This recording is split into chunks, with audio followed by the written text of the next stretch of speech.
Pokémon GO has been subtly changing over the past couple of years, redirecting down a new path away from what made this game so popular for so many years. And I'm afraid that if they continue in this direction, it might be the beginning of the end for this game that we all know and love. Or it might save the game.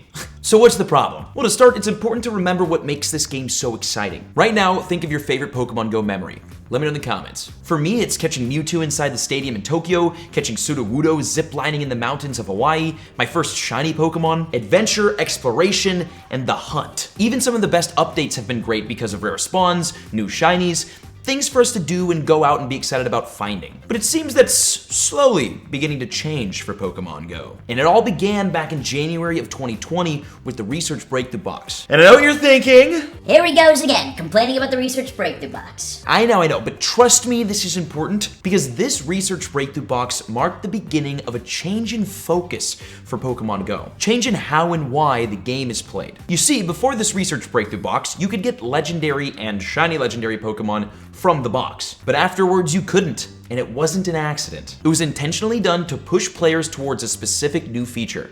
PvP. Instead of being able to get legendaries out of the Research Breakthrough Box for free, you had to go battle for them now. Which is, by the way, I think a great feature, but the Research Breakthrough Box was never the same after that. But one thing about the Research Breakthrough Box hasn't changed all this time. Its focus on PvP relevant Pokemon. Like this month's encounter, Medicham. Ranked 5th in the Great League, it's an absolute monster. But it's also the first non-shiny Research Breakthrough Box encounter since April of 2021, which was Frillish. Which was weird. I'm worried that future Research Breakthrough Boxes are gonna be the same thing, non-shiny PvP Pokemon.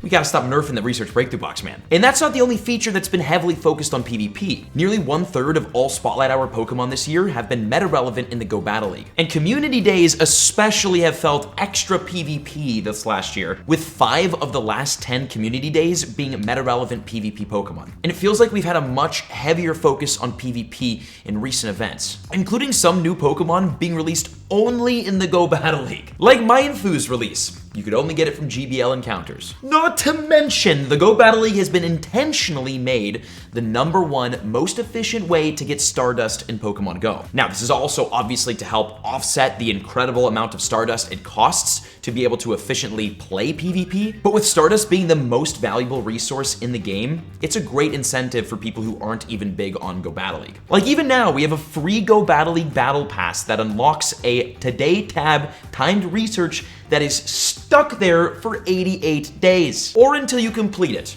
which will take forever. But wow, the Stardust gains, massive. It just feels like we're being coerced, incentivized, herded into using the Go Battle League feature in Pokemon GO. Most players prefer not to PvP, so why push it so hard? For onesies, Pokemon GO was finally featured for the first time ever in this year's Pokemon Worlds event, which is honestly a really big deal. This is the Pokemon Company officially recognizing Pokemon GO as a real competitive Pokemon game, and it performed super well. The stadium was filled during the Pokemon GO Championships, and the live streams were competing with the main series games for viewership. Also a really big deal. This means more eyes on Pokemon GO, more investor interest in Niantic, and overall more legitimacy for the game. So naturally, Niantic, the developers, see this and want to build upon it. And how do you do that? Get more players battling. Making more features PvP focused, putting more Pokemon exclusively behind PvP encounters, focusing more and more on PvP events. All of this is to convert more and more players into battlers. But why? There's more money in raids and eggs, isn't there? Or is there? So I don't PvP. When I spend money in game, it's more out of just enjoyment and wanting to collect cool things. But PvP makes things different because of one thing, a meta. In the Go Battle League, there are certain Pokemon that are much more useful than others. And if you're serious about battling and climbing the ranks, you kinda have to have the good Pokemon. Instead of collecting out of enjoyment, you're doing it out of necessity. Which means if there's a Pokemon in the raids that you need to be able to compete, you gotta spend the money. Look at a game like Clash Royale. It's all about the competitive 1v1 battling, and the better and higher level troops you have, the higher up the leaderboards you can climb and the more battles you can win. But if you wanna progress quickly, you gotta spend. and it ain't cheap. Pokemon Go PvP works the same way. Now, personally, I'm not really against this in any way. It's a pretty logical game loop and obviously a very profitable one. And honestly, if PvP was more fun, I would be down to grind the meta-relevant Pokemon, which we'll talk about as well today. First though, the bigger reason why I think Pokemon Go is pushing PvP so heavily. Pokemon Go is in a difficult spot when it comes to the end game, meaning what do players do once they reach higher levels? What happens when you hit level 50, catch all your favorite shiny Pokemon, have no more legendaries you're excited about getting? What incentives are there to keep playing? Also, what happens when Pokemon Go runs out of Pokemon to release? Right now, Pokemon Go is really all about shiny Pokemon and XL candies, but that can only last for so long, mainly because the only use for shiny Pokemon and XL candies is to get more shiny Pokemon and XL candies. You get the cool shiny Pokemon and powerful Pokemon to power up your team so that you can get more cool shiny Pokemon so you can power up your team so you can, you know what I'm saying? It's a game loop that works great now, but really needs to be improved and built upon if the game is to be successful in the future. And what better way to do that than with PvP? Now, I know I'm not a big Go Battle League person, but I really believe that this feature can be the future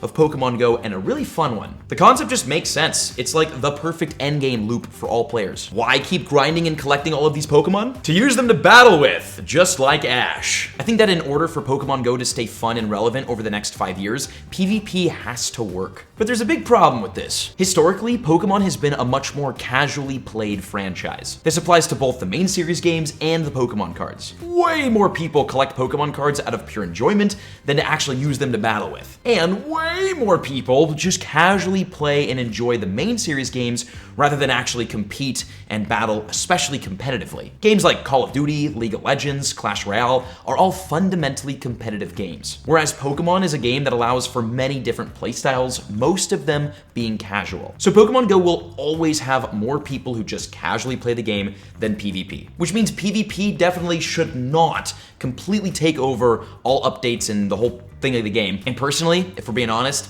I just don't think the Go Battle League system's great. It's definitely not good enough for the masses to join in and start playing, even with the massive Stardust gains. Okay, I'm gonna reference Clash Royale again because I think it is one of the perfect games, and there's a lot from Clash Royale that Pokemon Go can learn from. For one, it's incredibly vibrant, incredibly smooth, incredibly visually appealing. The game is just straight beautiful, including all of the menu and team selection screens, and especially the battle screen looks awesome. Pokemon Go PvP just isn't. It's not vibrant, it's kind of stale, it's not that smooth. In Clash Royale, there are constantly new events, new challenges, new tournaments that make for consistently fresh gameplay, battles, and experiences. And Pokemon Go definitely does this in general and for PvP and is getting a lot better for PvP, which is great.